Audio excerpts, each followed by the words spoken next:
Hello and welcome to Take a Wander with Shebs. Now my guest today is travel writer, broadcast journalist Simon Parker. Simon spoke to me about how he initially fell in love with travelling and how that led to his writing and broadcast journalism career. We talked about journalism as it is today and where he sees it in the near future. We also discussed his award-winning show Earthcycle and his plans for future shows. All that and much more on this fascinating talk. So let's take a look. Thank you so much for coming on, Simon. I really appreciate your time. How are you? Yeah, I'm very well, thank you. Lockdown in the UK is a change of pace to what I'm used to, but hopefully it's a good thing. Hopefully we'll be out of this soon. I'll just explain a little bit about yourself. I'm a travel writer, a broadcaster, and a foreign correspondent. And I work for big newspapers around the world and for the BBC. And I make TV and radio programs, which involve me getting to go to lots of interesting parts of the planet. And I would say it's my dream job. There's nothing else I really feel like I should be doing with my time, if I'm honest.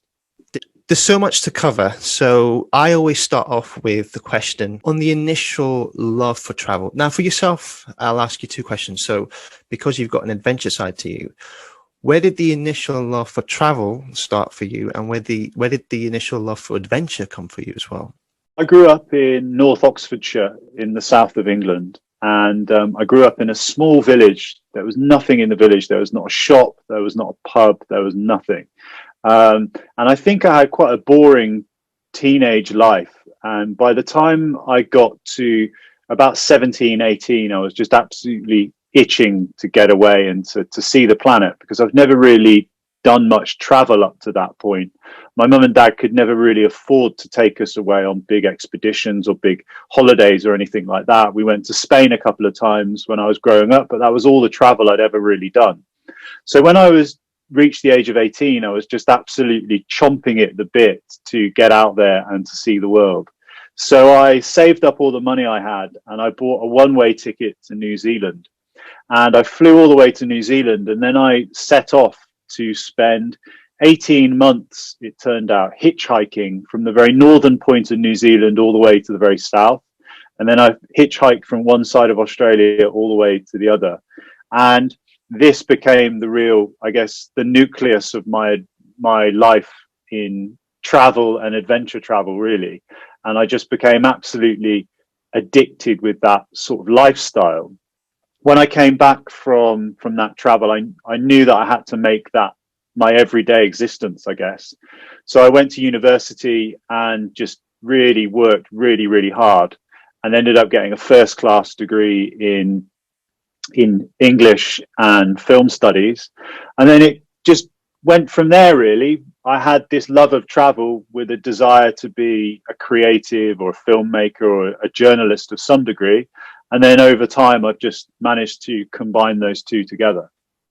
So when you moved across to New Zealand, whilst you were out there, were there experiences that you had that wanted you to be the person that you are today? I mean, there's some stuff that you've done with like the bikes where you've gone from China to London. I'm quite curious to find out where that adventure in you came from. Well, I don't really like following the crowd. I don't really like doing things in big organized groups. My idea of being on a beach with tens of thousands of other people is not my idea of fun. I'd much rather be up in the mountains in the middle of nowhere, either just by myself or with a very small group of people. My idea of going cycling in a big peloton or hiking in a big group, I just really don't like the idea of that. So that travel around New Zealand and Australia really started to prove to me that I am quite a solitary person. I do quite like doing my own thing. So I was realizing that was the sort of travel I was into. But what I was also realizing was that I didn't want to just go on to become, I guess, a kind of a bit of a lost backpacker who would spend the rest of his life just working in bars or working on the beach or whatever. I realized that what I wanted to do was combine travel with something I could be really proud of and really put my name behind. That's no disrespect to people who have gone out and chosen that lifestyle. But for me, I wanted to really have something proper to show for it in terms of my career. So that's why I thought about journalism, foreign correspondency, travel writing was a way that I could do something quite academic and really express myself through words and through pictures and all that stuff, and really kind of make a career out of it. I don't like the idea of just working really, really hard all year just to go on a 1 week holiday. I want to try and make that my everyday reality. And although travel writing and what I do now is tough, because I spend a lot of time overseas, I spend a lot of time waiting around in airports, in bus stations or whatever, there is a real daily grind to that sort of lifestyle. If the alternative was sitting behind a desk all day and going away once or twice a year, then I much prefer what I do now. Yeah, it's interesting. You made one point about the backpacker's lifestyle. No disrespect, and I like to class myself as a backpacker, but I couldn't do it myself, where you're living off pennies really, and then you got to find a meal somewhere. I like to have a little bit of stability. So yeah, that is a lifestyle. A lot of people do it, and people won't change it. But for myself, and it sounds like for yourself as well, there had to be something there for you to fall back on, because at the end of the day, you do have to think about long term. Because how long can you do it for? Can you do it for 2 years, 3 years, 4 years? There's got to be a time where you think to yourself, I can't rely on anyone else. When I left university, I spent the first couple of years of my career working in the frantic paced newsrooms of central London. So that's where I sort of learned to really become a journalist. That's where I cut my teeth in terms of developing all of those key skills that I now take out and tell stories around the world. But ultimately, those skills will always be transferable. I'll always be able to use them. So if in 10, 15, 20 years time, if I want to settle down a bit more, the travel's getting a bit tiring, I can still do what I'm doing now in lockdown, for example, writing books, writing columns, doing journalism just from my desk. But I think it's really useful for young journalists, especially, to get out there and get a real solid foundation in hands-on journalism, really feeling the world and its heartbeat close up. I did my time in the newsroom, and now I'm really glad that I'm out and about, sticking microphones in people's faces and telling their stories. And that's the sort of person and the sort of life I want to live, really. I don't want to just be living vicariously through other people's experiences. I'd rather be the conduit between the world and the other person. I want people to be living through my experiences. I don't really like it the other way around, if I'm totally honest. Journalism has, obviously, you started your career. It's changed over the years. Now, last week I'm going to give you an example. Last week was the anniversary of Kobe Bryant, who died in 2020. Now, that news, I remember, broke on all the social media platforms well before any other news outlet. With the way journalism is going, where we want it so quickly, it's so fast paced. Because the reason why I'm asking you this question, because on your website you talked about slow journalism. And I also watched a TED talk by a guy called Rob Orchard, and he talked about slow journalism, how the way we receive our news today has completely changed. So as I said to you, in that 1 hour, I remember it breaking on my social media platforms, and I was like, oh my God, he's died. But none of the news outlets have broke this news. So as a journalist now, who 10, 20 years ago were the first to break the news, is it disheartening? Because the news that you get, there's a lot of, newspapers out there. There's a lot of and again, from that talk, he said 99% of the time, it'll probably be inaccurate. As a journalist yourself, how important is it to make sure you do your fact checking, you do everything correctly by the books, and what you put out is legit? I think that is really important. I think hopefully traditional journalism and the sort of outlets I work for, we will always stand the test of time, because there is the utmost diligence paid towards what we produce being correct. Sometimes the speed of a story breaking can be to its detriment, because actually we've become obsessed, or the world has become obsessed, way beyond journalism, has become obsessed with being first to do something and not necessarily it being right. We've seen that with fake news and the proliferation of fake news around the world, that actually it's more a case of we're living in this world where if you swamp the media with as much information as possible, it drowns out all of maybe the one correct piece of reporting within that. So myself and my colleagues and other, I guess, more fuddy-duddy old school journalists really try and uphold those principles. That said, I'm 34 in April, so I've straddled that change really. I am a multimedia journalist. I work in print, I work in online, radio, television, across all of them.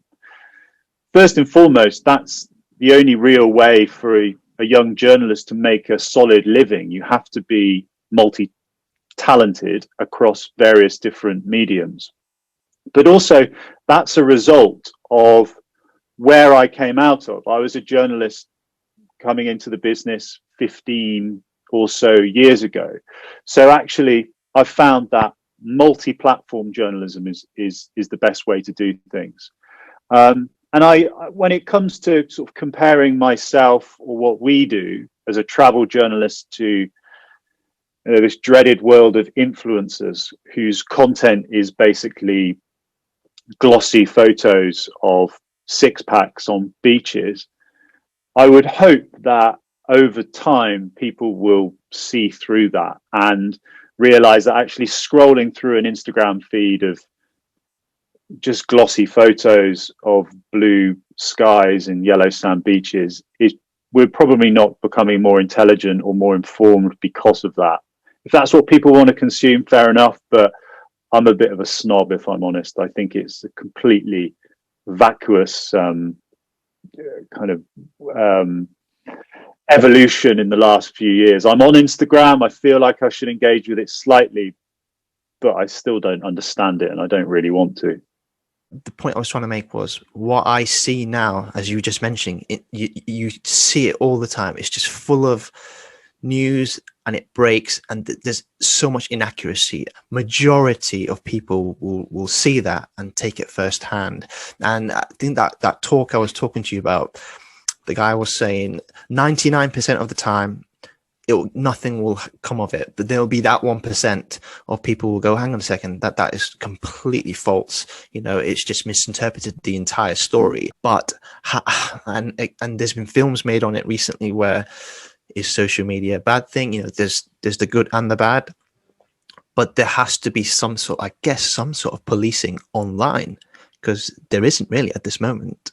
I think it has become impossible to police truth. There is no way of keeping on top of what is true and what isn't, especially in this massive platform, which is something like Twitter, where there are hundreds of millions of people all throwing their opinions and their own facts into the mix, because actually there has also become this really distorted relationship between truth and opinion as well. I do a lot of opinion pieces for the Telegraph, and I also do a lot of reporting for the Telegraph and for the BBC. But it's very important for me as a traditional journalist to try and make a clear distinction between what I'm saying as my opinion and what I'm then saying as a piece of reportage for these. But what I think I'm really trying to do and striving to do professionally is to try and break away from that really fast-paced nature of reporting and invest my time and energy into slow journalism. Because I think you have at one end of the spectrum got something like Twitter, got Instagram, which is just very transient in terms of its up and down nature. One minute you're reading something, in the next you're not. And then you have daily breaking news, which is the sort of thing I started working in at the beginning of my career. And that was frantic and that was fast paced. On a daily basis, we're producing news programs, outputs for radio shows, TV, and that would break and change minute by minute. But over the time, I did become slightly disenfranchised with that sort of reporting. And now what I want to try and do is I'm working on longer form projects. I want to work on books, long read articles, film series, TV programs, because maybe it just taps into, I think, my personality and these days perhaps evolving as an individual and maturing a bit.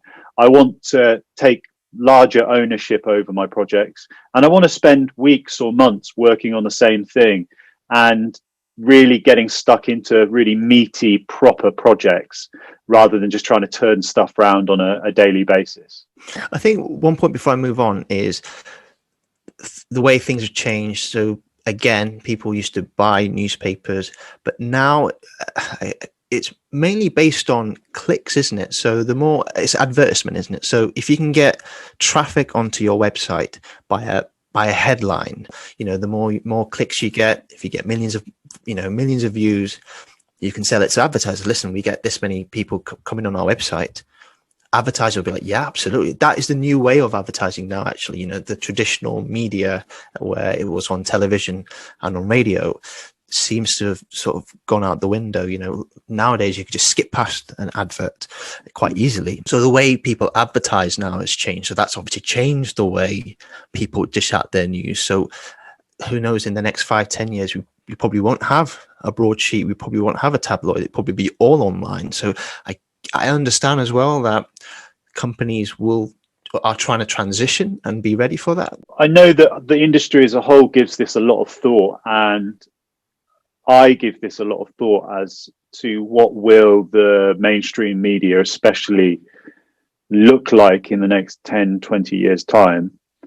If I was to take a punt on what it may look like in 2 decades, I would probably guess that Monday to Friday newspapers won't exist anymore.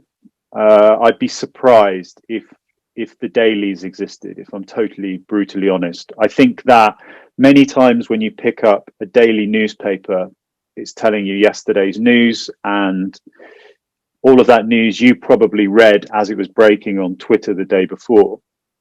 Hopefully what will be in the interests of journalists like myself, but also in terms of the readership and what people want to consume, is that perhaps my suspicion would be that the weekend newspapers would become much more significant. Maybe they would go to Friday, Saturday, Sunday, and there'd be a lot more analysis, a lot more in-depth features, really looking at the big stories and giving them some form of other take, in contrast to what you either had on the 6 o'clock news the night before or Twitter, 48 hours before. I think that's how things are going to change. We're going to have larger weekend newspapers with more insight, more opinion, and more analysis. It's going to be interesting to see, and we'll see how it goes. I'm going to move on to some of your other successes. I mean, there's so much to go through. I can't go through all of them. I've pinpointed a few things. So you've just won an award at the Travel Media Award for your show Earthcycle. Foraging for wild mushrooms is one of autumn's greatest seasonal activities, but it is worth bearing in mind that 20% of them are poisonous. So if you're starting out like me, it's probably best to team up with a local expert like Helen. Our chanterelles and porcinis don't need a lot of added flavour. Just a knob of butter and a couple of cloves of garlic should do the trick. It's perfect. Congratulations, by the way. I saw the series, fantastic, and may I say it was very quintessentially British, and I love that, you see, because you watch a lot of travel shows these days, and it's very, very orientated for a certain market. Not a chance. Even though the episodes were about 20, I think it was about 24 minutes. I think you filmed it in like a 28-day period or 30-day period, but you did it over 4 episodes. I love the fact that it sort of slowly built to a crescendo. So firstly, how does it feel to win the award? And what was it like filming a series like that? It was a dream come true, really. I guess I grew up watching and really consuming myself in travel documentaries. That was was how I whiled away in my teenage years, I guess, watching David Attenborough, Michael Palin, etc. So as a journalist, it's something which I've always strived to do, and I am striving to do more of. I'm hoping that this is really just the beginning, because like I said just before, the idea of making something long form over the course of a year or something like that just allows you to really give it so much more thought and really invest so much more time and energy to creating a proper story, as opposed to just turning something round in the space of a day. So that was quite refreshing. It feels amazing. I'm very proud of the fact that we did manage to win this Travel Media Award, because it occasionally, I think you need validation that what you're creating is actually okay. It's very easy as a creative, as a journalist or an artist or whoever you are, to get a little bit hung up on worrying that the projects you're creating aren't very good. I think there's this potential, there's always this this self-loathing that goes on slightly, that you worry that you're not good enough. I'm worried that I'm cheating my way through this industry a little bit. So it's nice to get something like that. To go out and film the show was awesome. We filmed in quite possibly the most perfect place for cycling expeditions. So it was a 3,500 kilometer journey through Norway and Sweden, very, very long countries that go all the way from the Arctic Circle all the way down to Central Europe, well, the middle of Northern Europe, essentially. And it's just the perfect place to kick off the series. And now the hope is that we can build some sort of momentum with this award to go off and make another series of that. And I think with anything I do, I just want to try and prove to people what I'm capable of doing professionally, which then just allows you to creep up different rungs of the ladder. I think it's easy to get sucked into this whole modern existence of thinking that success can just come overnight. We watch programs like X Factor and goodness knows what, and things just happen very, very quickly for people. But that isn't actually the reality of normal life. That is totally fake. You really need to work at things hard on a daily basis to just gradually move a millimeter up the ladder every single day. And I'm hoping earthcycle and this award and you know the excitement which we can hopefully build around it will lead on to more interesting things. And like I said at the beginning, this is my dream job. I can't think of anything I'd rather be doing with my life. And the idea of being able to get paid to travel to the other side of the world and ride my bike and meet interesting people, I mean, what else should I be doing with my life which is any more interesting than that? So I feel really lucky and privileged and proud that that's what I'm doing with myself. You mentioned the overnight success. So I had a guest on again towards the end of last year. She made it into television. She first started off in the newsroom and everything.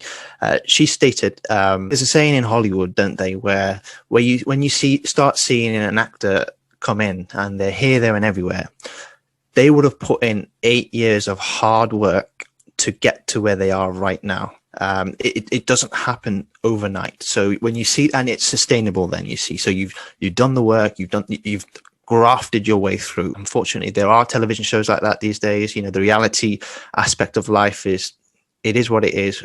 Again, it's not something that we can't, I'm sure there's going to be more of that, but when you see those types of people, they'll only come in and then they're gone after like a year or two. So it's not sustainable because they haven't really had, you know, the graft in them to continue on a long term.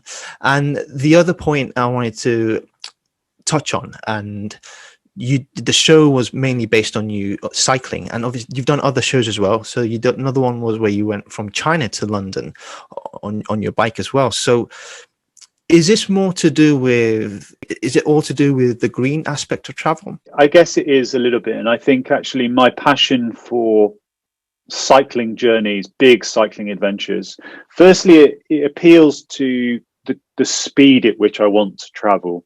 I find traveling around by plane, by car, by train to be far too fast. And I find walking to be too slow for me. I find cycling to be my perfect pace. So I can cycle, if I just sit in the saddle for 10, 12 hours a day, I can cycle 100 miles in a day, and that's enough to have this constant stream of interesting things passing by your eyes. And personally, that is perfect for me. In terms of the green side of things, yeah, I'm fascinated in how traveling by bike especially allows you to see the world at just this gentle pace that is just so different to everything else that we consume these days. And if I can, it'd be really nice to try and inspire a few people to go off and do their own journeys. I want people to watch my programs or listen to my documentaries and say, firstly, that's an amazing insight into a part of the world I never got to see. But then secondly, maybe be inspired to go and do those things themselves. As a travel writer also, you know, I've spent 10, 15 years traveling around the world at a very voracious pace, and I've taken a lot of flights and I've been on a lot of planes, and there is a slight element of guilt that I associate with that. But then at the same time, I do feel like travel is the most incredible way of making us the most liberal and open global society. And in the grand scheme of things, I think we probably do need to take a few flights to keep that going. But yeah, if we can be inspired to go on these big adventures on our bicycle, I think anyone who's watching this, you should just go off and do it. These things should be prescribed rather than giving people antidepressants or counseling. Give them a bicycle and say, go off and do a 1,000-mile bike ride. Spend a few weeks on the road on your own, chatting to people. And I think you'll only come out of it feeling and thinking fitter. And like I said before, it just feels like an immense privilege that this is what I get to do for my job. I get to go away and come back feeling fitter and healthier. So I'm addicted to it. One of the things I've realized during our lockdown is when this is all over, it's going to go back. It is going to happen. It's going to go back to this fast-paced lifestyle that we've had. People will realize, oh my God, I haven't got much time left. Anything could happen next time. Whether people will have that time, that's another question. You know, if it's quick for people to go on a plane, fly out to even domestically, by the way, you know, and I think I've read somewhere that you're not a big fan of domestic flights within the UK. People aren't gonna, I don't know, people probably look at it and go, this has been a wake-up call for me. I need to live my life as fast as possible because anything can happen tomorrow. Unfortunately, that philosophy is probably going to proliferate when we do come out of this. I think there's going to be this massive renaissance for international travel. I think it's been taken away from us for maybe by the time we get to the end of this, it may be 3 years taken out of our lives in terms of life returning to some normality. Because even when everyone's vaccinated in the UK, we're going to be one of the few first nations in the world. The developing world, Africa, Asia, Latin America, they might still be getting their vaccines in 2 or 3 years' time. So in terms of where we can go and what we can do is going to slowly become available. And I think there's going to be this huge pent up passion and desire to go to these places. And yeah, I am slightly concerned that all of a sudden we're going to see tens of thousands more planes in the sky.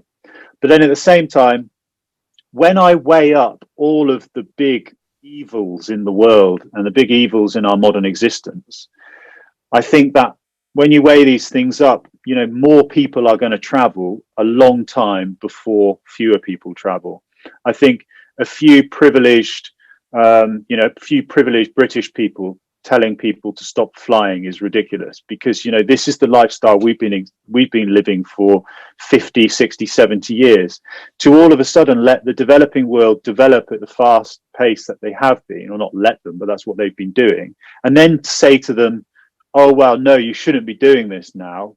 You shouldn't be eating all those hamburgers we've been selling you for the last 50 years. You shouldn't be going on all these plane rides we've been encouraging you to do because there's this thing called climate change. That's just not going to happen. If we like it or not, more people are going to travel before not. So what I think is we have this responsibility as perhaps travel writers, especially, is to encourage people to go to parts of the world which they hadn't previously thought about. So one of the real buzzwords in travel these days is over tourism. We're really interested in how some cities and some beaches and some countries become swamped with tourists, but then actually no one goes to other places. So I think if we have any form of responsibility working forward, will be to move great populations of tourists to different places and just try and dissipate that those crowds a little bit. If there is one way we can manage this, it's by encouraging people to go on big cycling journeys in the Arctic or go and camp in the desert or whatever. I don't think we should all be swamping on the same places, because that's where all our major problems come from. I don't know whether it's to do with, making people guilty or not, but it is what it is. So if you have to go to, Cambodia, for example, you have to take a flight. And it is, and I understand there's a lot of people saying, well, your carbon footprint and whatnot is through the roof, you're the cause for the planet. See, the thing is, I think about this a lot. And the problem is that, like I said, there are lots of very big problems in the world. And I think the majority of them stem from the fact that, from what I've seen, I've been to over 100 countries. I've been to I've been to a lot of places. Our main problems stem from gross overpopulation. We already have 7 billion people, and in 20, 30 years' time, they think we're going to have another 2 billion. So by the time, I have children, potentially in 20 years' time, we're going to have 9 billion people on the planet. I think it's just complete. I just think it's, I don't know what the word is. I think it's over ambitious to think that everyone's just going to stop traveling. That's not going to happen. And I also think in this really unfair global society that we live in which we have very, very rich people and very, very rural people, poor people, the one way we can really try and even up the playing field is through tourism, is through wealthy people going to poor places. That is a business model which will always hopefully inject outside money into economies that really, really need it. And I think that's what we should be trying to encourage in the short term. I think from my perspective, although I do understand the threats of climate change, it is a snowball way out of my control. And what I do think we can do is just try and encourage people to go to places and spend their money wisely, and hopefully make the world a fairer and more prosperous place because of it, I think. You know what? You made one point there. I was fortunate enough. I did a piece last year when I went to Turkey, and they hadn't seen tourists 6-7 months it was when I went, and their lives had been decimated. They rely on tourists to make a living, and we're very fortunate in this country that, and other European countries or Western countries that, that there had been a furlough scheme, but those countries, there isn't anything like that, you see. So tourism is what makes a country and the economy. So some countries, the economies are made up like 40%, 50%, 60%. I think about those types of people when I travel. The thing is that some people say, generally these are quite privileged Western people, say, oh, we should just stop all travel altogether. There should be no international travel. We should stop all flights. I just think that is just so naive. That's never going to happen. If you just stopped all international tourism and all international travel, the level of societal and cultural, implosion would just be unthinkable. Yeah, it's like some international economies have economies which depend upon tourism by 30 or 40%. You can't just take that away over the course of the next 5 or 10 years. Instead, we have to try and find ways which are lesser evils. If we like it or not, there is always going to be some form of balance. It's not a perfect world. It's not going to be that way. And actually, the more you concentrate on one issue, you take away from another. So it's just important to try and find a balance. And that's why responsible tourism is so important. And pushing that message of responsible tourism is so important, because we need to think about how our actions are impacting the rest of the world. One of the things you do actually is public speaking. Is that one thing that you try and get across to people? I do a lot of public speaking things. I talk at festivals and schools and universities and all sorts of things. I talk about my adventures around the world and the things I've seen firsthand. And yeah, I always try and paint a picture of this global society. For every middle class family living in the home counties, recycling all of their baked bean cans, there's a huge landfill on the other side of the world where it's just full of, you know, human waste. It's all very, very easy to just see things through your own spectrum and your own perspective, in which you just see it. It's just so blinkered. But actually, travel just allows us to see all these things firsthand. So that's what I try and get across to, especially to the teenagers I speak to, that actually the problems we have in the world are huge global problems, and they can't just be fixed by, you know, recycling at home. It ties into a much bigger problem that we have. How do you find the public speaking? Is it something that you enjoy doing? Because obviously you've done quite a lot. Yeah, I love it.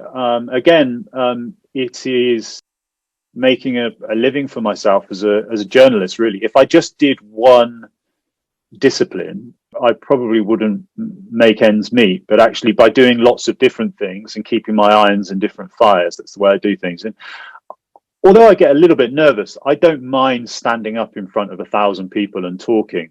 I spent a lot of time acting when I was a teenager. My degree was in theatre, or one element of it was in theatre. So I like that. I'm a bit of a show off when it comes to talking about myself on stage, I guess.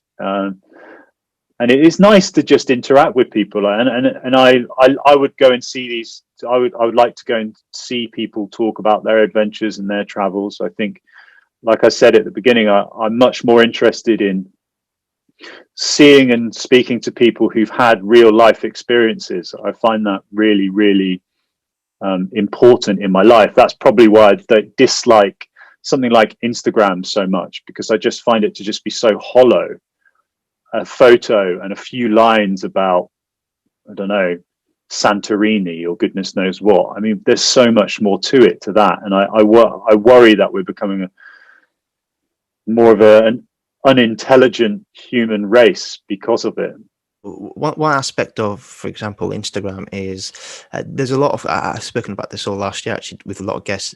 There is going to be content creators and there's going to be storytellers. Now, I like to think of myself as a storyteller. So if I put out a post, I'll try and do like a vision, a storyboard of my time in a place. But your majority of it is ruining the way we travel. Do you get what I'm saying? Where people want to go to a place, let's say Machu Picchu, and just take a selfie. And unfortunately, that is the way it is. You, like yourself, you're not going to be a big fan of it, but there's going to be others. And at the end of the day, unfortunately, it is a moneymaker. You know, these influencers, as they call them, you know, they can make money. They make a living out of it, and they're probably making more money than, you know, a Pulitzer or National Geographic photographer. Oh yeah, definitely. Yeah, I don't blame any of the individuals. If I could travel around the world and take a few photos and get paid £1,000 a post, then it would be a very tempting existence. But then at the same time, I don't really want to just spend my one precious life favoring glossy photos and as much money as I can make. I want to get to the end of each day and think that I've done something that I believed in, and I was genuinely interested in that subject, and I'm a tiny bit more informed or more intelligent at the end of each day than I was at the beginning. I do worry that some of the content on Instagram is just utter trash.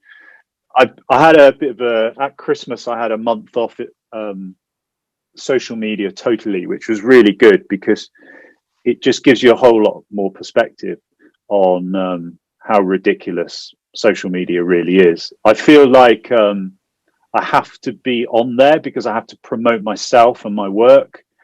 That's important to me because I'm ambitious and I want to make something of my life. But then at the same time, I think it's important to have discipline and just get off it. Why am I scrolling through this rubbish? I've made a bit of a habit now. I don't really follow anyone on social media, which is probably comes across as a little bit arrogant, but I just don't. I'm far too easily distracted, and I don't want to be looking at stupid posts when I could be doing something creative. And by the way, it goes back to that sustainability. So how long can you take a picture of yourself and so at the end of the day, there's going to be a shelf life, isn't there? So you'd have to find something else to do. So it's interesting. It will be quite fascinating to see what happens in the coming years. You've done a lot of interviews. Now, is there anyone that sticks in your mind that you've interviewed that you really enjoyed, and they were exactly what you saw on TV or in the papers?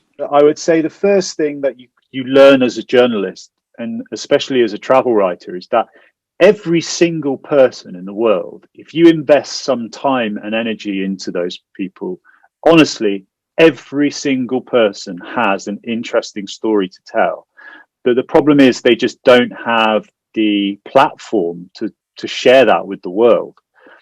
I honestly say, if you just knocked on a random door on the planet and you had a bottle of wine and said, "Hi, can I come and have a chat with you for a couple of hours?" you would uncover something incredibly interesting about their life, how they grew up, their ambitions for the future, whatever that may be. So as a journalist, I don't think we'll ever run out of content because everyone's interesting. Yeah, I've interviewed a lot of interesting people in my time as a journalist, but I would say the one that's probably most famous was Roger Federer, and that was a year ago. Actually, I was based out in Cape Town, working down there for the BBC, and he was in town doing an exhibition match with Rafa Nadal, and I put in a bid. That's what we call it in journalism. You put in a bid with the PR to say, "Can I have an interview with him?" And I managed to secure a 30-minute sit down with Roger Federer. And honestly, he is exactly the same as he comes across in every interview and documentary I've ever seen. He is the most genuine, kindest man. He must have been absolutely exhausted when I spoke to him. He'd organized this huge event in Cape Town in which he was in this exhibition match with Rafa.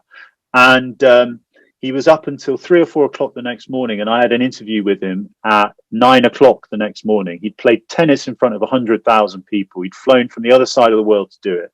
He turned up in this hotel where I was waiting for him. He was 5 minutes late. He was still putting on his shirt, and he was so unbelievably apologetic for running late.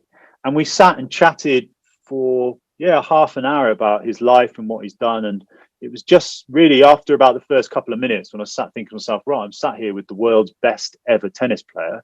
This is quite strange. But then it was just like chatting to an old friend. And as a journalist, those are the real kind of interviews you want to uncover, because we're all interested in that humanity, aren't we? We're all interested in. That's probably why fly on the wall documentaries are so interesting, because you get to see someone in their most innocent. And I'm probably most proud of that interview. Roger Federer is an absolute sporting legend, but he's also an incredibly nice man. It was a real privilege to get to meet him. He actually made a good point there about when you talk to someone for a sustained period of time, you get to sort of uncover what they're really like as well. And for example, like doing this talk, doing talks with other people that I've done, and it's great that you can talk to someone and then come out of it thinking to yourself, wow, I could chat to him all day, all night. And that's always a good sign. I always say, it's a testament to whoever you're talking to. And it makes it a bit more easy for yourself, doesn't it, when it comes to doing a job? Because then when the questions come, it's very natural. For young people ever thinking about potential jobs, that's why journalism is just so infinitely interesting. You're only really, it's an extension of you anyway. Most people are incredibly curious about the world, interested in other people. Getting paid to sit there and talk to someone about their life is just an extension of what I would be doing anyway. And it just does feel, I just feel very lucky that that's what I get to do. There hasn't been much luck involved. It's been a huge amount of hard work, but the most popular format is just two people talking. You can jazz things up but it's still the same as it was 100 years. The most popular radio formats are just two people chatting, and that is relaxing and it's interesting. And that's why podcasts are so popular these days, because that's all it is, really. When you get time to relax, I can see there's a cricket bat behind you and stuff. Apart from your cycling, what else do you do to sort of get away from it all? I do a lot of exercise. I'm pretty highly strung. I struggle to sleep. I really struggle to switch off. I'm always buzzing with ideas. That can be quite infuriating for my girlfriend and my family, because that can be quite difficult to be living with someone like that. So this time's been quite strange, really, because it's been very hard for me to just try and find some headspace. I hate winter. I really, really dislike winter. I hate the darkness. I hate the cold. Same don't here. like being inside. I'm just not cut out for it at all. So under normal circumstances, I live in the southern hemisphere during winter, but this is my first winter in the UK since, well, for my whole adult life, basically. So in the normal summer, I love cricket. Cricket is probably the one thing which makes me calm down. It makes me just feel like I'm playing cricket. At any one time, normally, I've got ideas buzzing around my head because I'm in different places around the world and I'm thinking about my next projects or something going to print or an idea of some degree. But there is something so mindful about being on a cricket pitch or standing there waiting for someone to bowl you a cricket ball, that really you have to just be totally zoned on that moment. So I'm obsessed by cricket. I've been lucky through my work. I've played and reported on cricket all over the planet in really weird places. I was playing cricket in St. Helena last year. I played cricket for Guatemala against El Salvador. I scored a half century for Guatemala. That was quite an interesting story for the BBC. I've played cricket in Chile, Australia, New Zealand, all over the planet. I just love the sport. Well, did you try and become a pro? No. So the thing about cricket is I love it, but I'm not particularly good. I hold my own as a very average village cricketer. I love everything about it. I love the pitches. I love the sounds, the smells of it.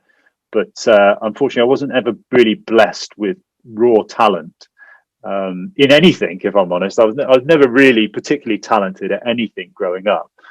I do believe strongly in just working hard, and actually that will sort of do much better than talent any day. So cricket, I'm lucky if I score maybe 1 or 2 half centuries in a season, but I just love the atmosphere. I like being out there and then having a few beers with my friends afterwards. There's nothing better I'd rather do with my summer evenings, if I'm honest. Yeah, it was a bit of a shame. Obviously, last year the games were all played behind closed doors, and which match was it? I think it was the match must have been in Pakistan. I think it was England versus Pakistan, and Chris Woakes hits the winning runs. The year before we had Ben Stokes hitting the winning run. Just imagine Ben Stokes hitting the winning runs against Australia to get to win the match, and there was no crowd there. I mean, one of the other highlights of my career actually was I was reporting for the BBC in Cape Town 5 years ago when Ben Stokes scored that 250. He was just smashing it around the ground. And then I remember it was a really surreal moment because he just scored one of the most sort of seminal double centuries in the history of cricket. And then he walked through past me and a few other journalists, dripping with sweat, into the press office, and just sat down in front of us, and we chatted to him for half an hour about the experience. And that is just such an amazing raw moment as a journalist, to try and capture that moment there and then. Such an incredible experience to see that sort of talent at your fingertips. It's it's pretty cool. Because you mentioned you've got a girlfriend, you're a globetrotter. How have you managed to sort of find a relationship where your partner's very supportive in what you do? Because I assume you're away a lot of the time. Does she go with you a lot of the time? Your shows you've done, you are on your own, aren't you? You're camping, and I mean, I guess she's been very supportive of your career. There's a balance to be struck. I understand now that I'm in my early to mid 30s. If I do want to have any hope of having a family and having a life partner, then I can't really just go away and just for a year on end and sort of go and do stupid stuff. But I've done all that in my 20s. But now this is what I do, and this is who I am. If I'm not cut out to sit behind a desk, that's just not the life I want to live. And I think she appreciates that it's healthy for us to spend some time apart from each other. So when you're in the Southern Hemisphere during the winter, does she go with you? Yeah. Oh, right. Yeah, Okay. yeah. So we go and base ourselves down in Cape Town. That's what we did for the last couple of years, and we'll probably do it again the next one, because I can base myself in sub-Saharan Africa and use that as an opportunity to go off and cover stories down there. But then at the same time, you know, if I get an opportunity for a 2 or 3 week expedition somewhere, that's my life, and I would never, for the time being, want to turn those opportunities down, because I've spent my whole career trying to get those opportunities. But then at the same time, I wouldn't probably go away on a 3 week expedition, come back for a day, and then go away on a 4 week expedition. There has to be some sort of balance struck. I do also have to recognize that, you know, she's my girlfriend, and she has she has her own hopes. Well, yeah. She has her own life and hopes and ambitions herself. So I can't totally hijack that also with my life. It's just about creating a balance, really. And you know, we discuss things and talk about things, but actually, the more I move forward, what I want to do is I want to work on fewer longer form projects rather than many shorter projects. So whereas in the past, before I met her, maybe I was going away on 30 or 40 trips a year, and I was doing a week away, back in the UK for a couple of days, then away for 2 weeks, and because I didn't really have that base, because I'd never had a proper serious relationship. But now what I want to do is I want to go away and maybe for 2 months and make a program, and then come back for 7 or 8 months, and then go away for 6 weeks, and then come back for 3 months. I feel like that's much more sustainable in terms of having a family, in terms of having a partner, because you're managing all those emotions. Every time you go away, it's sad and everyone's unhappy, and it takes that transition a while. It's easier for people to get used to one or the other. So that's why I want to do sort of bigger trips, but fewer of them. Relationships within, I've met a lot of bloggers, you know, I'm a blogger myself, you know, we struggle to sort of create a relationship because our mindset is always on the next journey, the next chapter of what we're going to do, and potentially, you know, like myself, neglect the relationship side of it. A lot of travelers, a lot of bloggers will say, well, if that's the way it is, that is the way it is. You know, if they can't incorporate into your life, then it's not going to work. And you're right in what you're saying as well, that they've also got a life to also think about, and it's not fair on them. So you're right, there has to be a balanced approach. Yeah, I recognize that I can probably be a bit of a nightmare to live with, but then at the same time, because of this career and this life, we get really amazing opportunities that we would never get if I wasn't doing this. So it's just a case of kind of weighing things up, really. I also appreciate that the things I go off and do, it's not like I'm going for a 3-week conference in New York and I'm just walking to and from a hotel. Some of the stuff I do has a real dangerous implication to it, and actually I really crave those experiences. I want to go to dodgy borders, I want to go to the middles of oceans, I want to go to the tops of mountains, but all of those things are inherently very, very dangerous.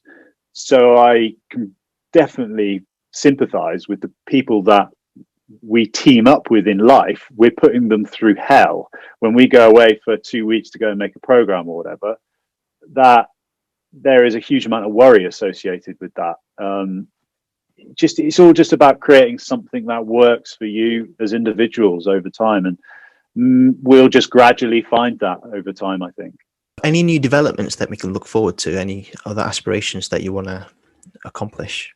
I guess so. I think it's strange in terms of life and in terms of careers and things.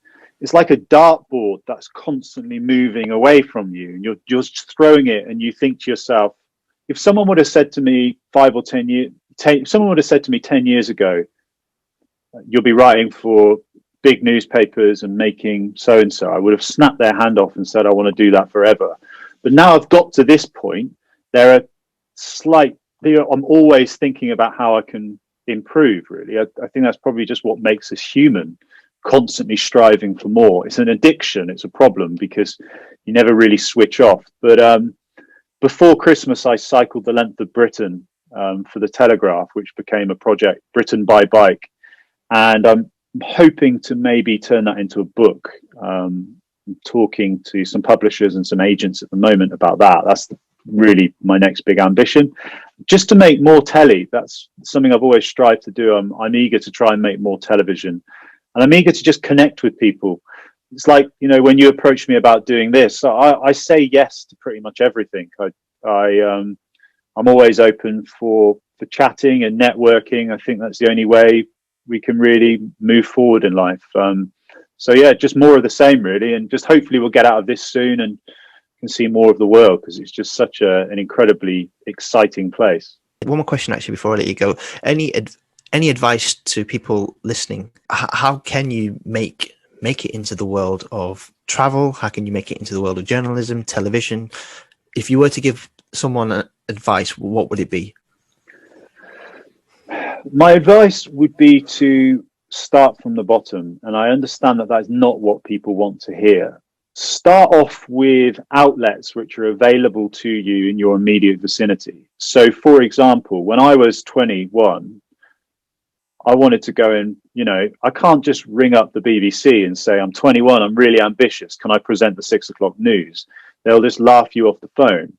But what you can say is turn up or ring up your local BBC station or your local newspaper and say, can I submit? Is there anything I can write for you? Is there any help you need? Can I write a 200-word column about being a teenager in Oxfordshire? Or I think I've got this really interesting idea about, I don't know, walking the length of Oxfordshire's canals, or whatever it might be. Always try and make sure that you are specifically intertwined with the stories you want to tell. Don't just give your ideas away, because people will inevitably steal them. Make sure that you are unique as the storyteller in whatever story that may be. And that's something which we call access. So prove to people in the industry that you have a story that only you can do. So I don't know, my granny is 100 and she's got this amazing story to tell about the Second World War. That's you can get that out of her more than someone else can. So always try and make sure you're writing yourself into your ideas more than anything, so that people can't steal them. Nowadays, it's a lot easier to start your own channel on YouTube, and have a success. You can make money off it. No one's telling you you can't. You don't need these days, I guess, a main outlet. You can go out there and do it yourself, and in a way you can be quite successful at it. And I think I had a YouTuber on back in the summer last year, and he doesn't want to work for, because he gets millions of views on his channel. One documentary puts out, he says, well, why do I need them? So you can, there's always ways to do it. It's harder, of course it is, and it's a very slow burn as well. It takes time to build. I guess if you're with a network, or if you're with a big company, it's slightly more, well, I'd say it's slightly more, it's going to be hard still, but you can get progression if you have that aspiration. Get there if you believe in yourself, and it's all about mindset. At the end of the day, if you don't have the mindset, then it's not going to happen wherever you are. If it's the BBC, if it's whoever. Do you get what I'm saying?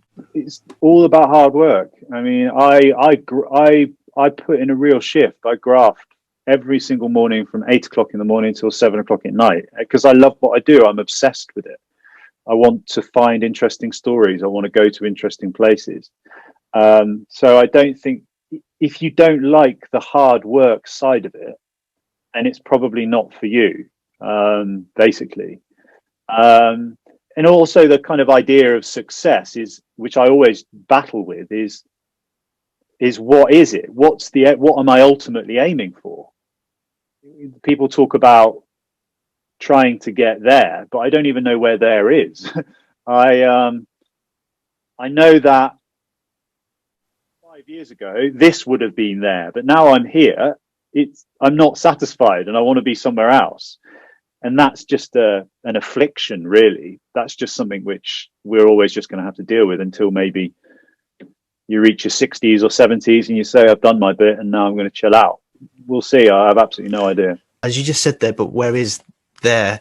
You probably get to that place and you're probably not going to be happy. So, but then that is the drive within you. You know, you've got that fire in your belly to become more successful than what you are. And then I guess if you're complacent and if you think, you know, you've done it all, believe me, someone else will come take your position. That's what happens, you see. So yeah, just it's about striking a balance between being humble and being ambitious. You don't want that to spill over so that you're pushy and you're arrogant, but then at the same time, you're the one living your life. I'm seeing my life through these two eyes, and I have a responsibility to myself to try and have the best crack at it, basically, because in 50, 100 years, I'm going to be dead.